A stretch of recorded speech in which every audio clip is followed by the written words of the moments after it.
We got a whole lot going on in the college football world. Lane Kiffin, obviously, to LSU. John Sumrall to Florida. A lot of other craziness in the SEC with college football. We got conference championship weekend, and then maybe some news right around the corner with Penn State. Let's welcome in former Georgia quarterback Aaron Murray once again with us on the Zach Gelb Show. Aaron, appreciate the time as always. How you been?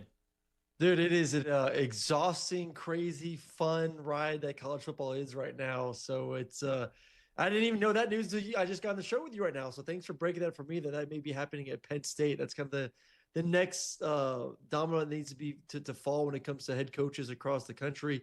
A great job, obviously. But obviously the main focus has been a lot of these SEC jobs getting filled up yesterday. And, really Lane Kiffin being that first one that needed to go. And then kind of everything else that's come from that. So it's been a great season. It's been a lot of fun, a lot of parity in college football. This part of it's been a little bit too messy for my liking. I think for most people, a little bit too messy. And hopefully everyone realizes after this, this weekend alone, that a lot still needs to be corrected when it comes to the great game of college football that we enjoy so much. Yeah, and Lane's like the perfect character for college football. I get it, the schedule of college football and the fact that this even is allowed sucks. But this is what Lane wants. Like, hey, Friday, everyone knew he was going to win the Egg Bowl. Saturday, which way's the decision's going to go? And then it bled into Sunday. And once it did go into Sunday, I think it was pretty clear that he was leaving Ole Miss and that he was going to LSU. So just how do you react to the weekend that was, where it was just Lane Kiffin, and then more Lane Kiffin? Yeah, I think, I was waiting for the end of the Egg Bowl when they won the game for him to say, oh, I'm staying. Like that would have been the perfect moment of like, this is my team. I love this team and I'm committed to being the head coach, not only for the playoffs, but for the long term too. And kind of when he didn't make the statement, then I was like, okay, to me, the chances of him staying were going down significantly at every moment after that. So I think he made the right decision. When it's all said and done, I think for him and his future and the ability to win a championship and the possibility even to win multiple championships, that was not going to happen at Ole Miss. And I get we're in an era now of college football where, Kurt Cinetti can go to Indiana and turn them into a contender in 2 years, that Lane Kiffin can build stability and a winning culture there at Ole Miss. But can you do it over 5 years? Can you do it over a decade? And Kirk Cinetti's at a point in his career, I think in the mid 60s right now, where I don't think he's wanting to maybe leave Indiana and stay where he's at. Lane Kiffin's still a young guy. He still has the ability to coach for another 15, 20 years. And I think this is a move in which you go to LSU and the hopes are, and I know that the whole discussion, I don't know if we're allowed to say it on this show or not, from the past weekend, will Lane ever stay at a one spot or is he always going to be bouncing around being the word that was used? I think LSU we could say ho. Yeah. Okay, we say ho. Okay, yeah, that's one of the words that we could say. Shelby Harris says ho. Lane Kiffin and the reporter says ho. Ho's been a big word in the sports world this week. So I don't think Lane is a ho and leaves LSU. I think LSU is one of the jobs that you do stay forever at if you get things rolling. So I think it was the right move for him. I think he's going to have the ability to build a roster immediately to have success, and I think that roster is going to be something that's going to be a lot more sustainable without having to essentially redo it year in and year out through the transfer portal. So I'm excited for him. I'm excited for LSU. I think that if he gets the right quarterback in the offseason through the portal, I think LSU is going to be contender in the SEC next season. John Sumrall going to Florida. I know some Florida fans are going to say, oh, great, another G5 coach. But I think this guy, I told him last week when he was on the show, he's a football psycho. He reminds me a lot like Dan Lanning. I know they wanted Lane, but if you can't get Lane out of the candidates that were available, I think Summerall's a pretty good hire for the Swamp.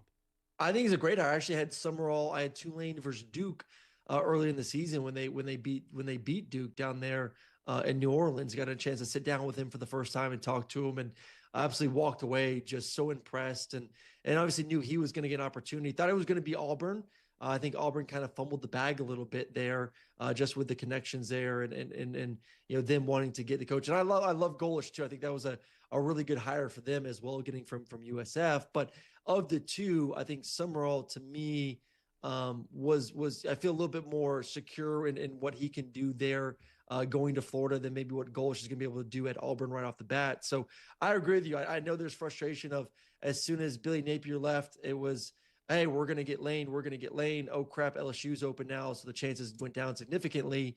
We're not going to get a group of five guys, but I do think this is a better group of five guy than what you had with Billy Napier. So He's going to change the culture, no doubt about it. It's going to come in there from day one. He's going to turn it around and hopefully get them going in the right direction. And it's going to be a tall task. There's no doubt about it. They've improved their facilities. They're on par now with the rest of the SEC. Obviously, they got some good financial backing, but it's a very competitive state, man. Florida State, Miami, USF, UCF. Obviously, everyone and their mother wants to go down to the state of Florida to recruit. Once again, to your point, I think they got the right guy. Aaron Murray here with us. You talked about how Auburn potentially fumbled the bag with John Summerall. Some Arkansas fans feel like they fumbled the bag with Alex Golish.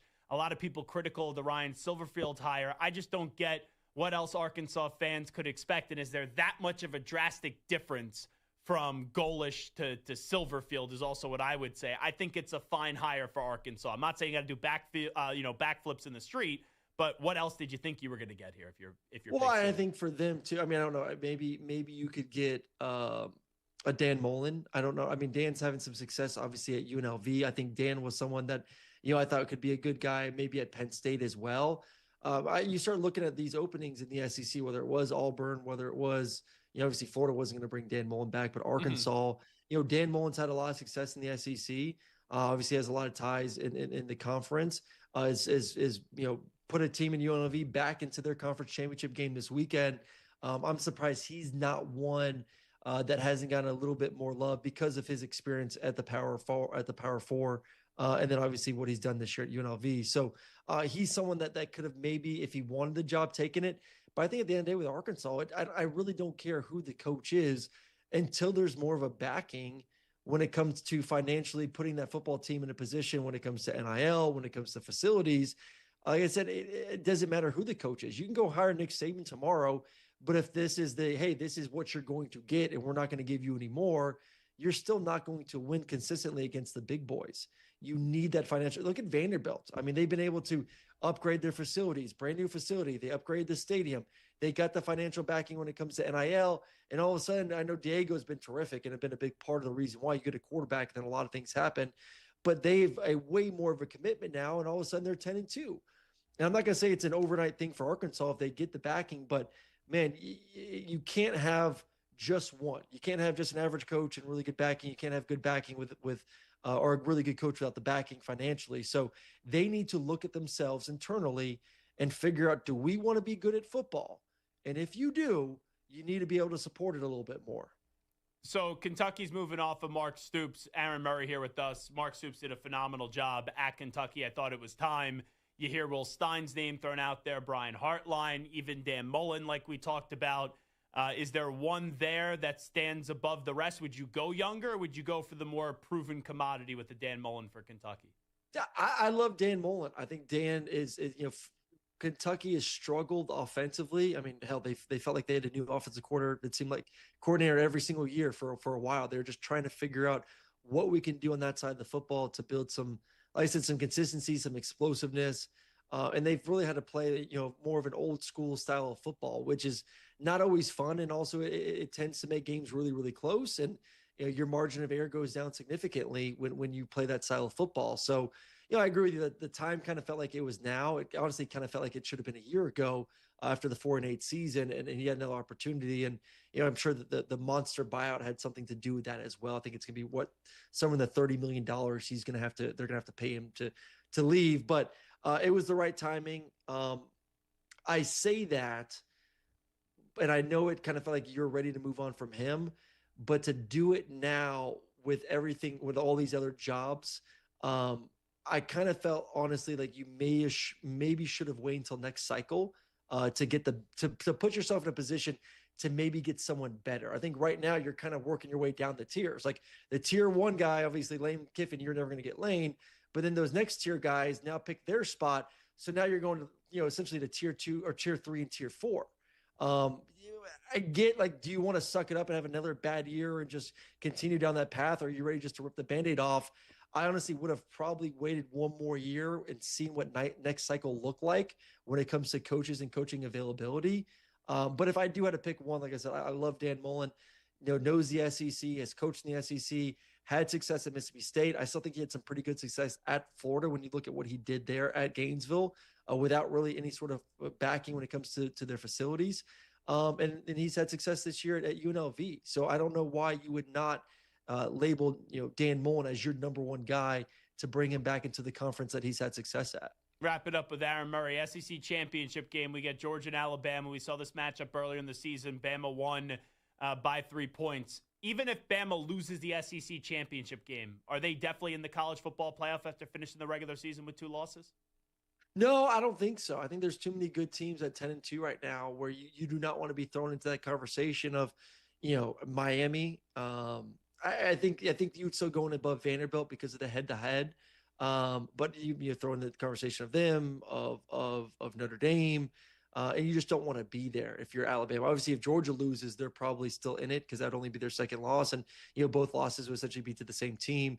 But I do think that Alabama being at that number 10 spot right now, if they lose this weekend against Georgia, could end up being out of the college football playoff. And this goes to the bigger discussion of where are we in college football right now, and what does it truly mean to be in a conference championship game, and do you want to play in a conference championship game? I've been leaning for 2 years now of there's been so much talk and excitement and push to expand the playoff to 12. Well, now let's expand it to 16 and whatever it may end up getting to, where that's the big focal point where it kind of feels like college basketball and it kind of feels like college baseball, where the SEC tournament or the ACC tournament or the Big Ten tournament or whatever tournament it is, it's kind of like, whatever. If we lose the first game, doesn't matter. Do we really want to win that? Or do we want to be basketball one of the 64 teams to work our way into the tournament, or the same thing for baseball, working our way to Omaha? So I just feel like these games have lost a little luster in my mind. And really it's hard to say, like, even Georgia is probably going to be the number 3 team in the country come tomorrow night. If they win this game against Alabama, they probably move up to number 2. But if they lose it, they probably move back to number 5, 6, 7.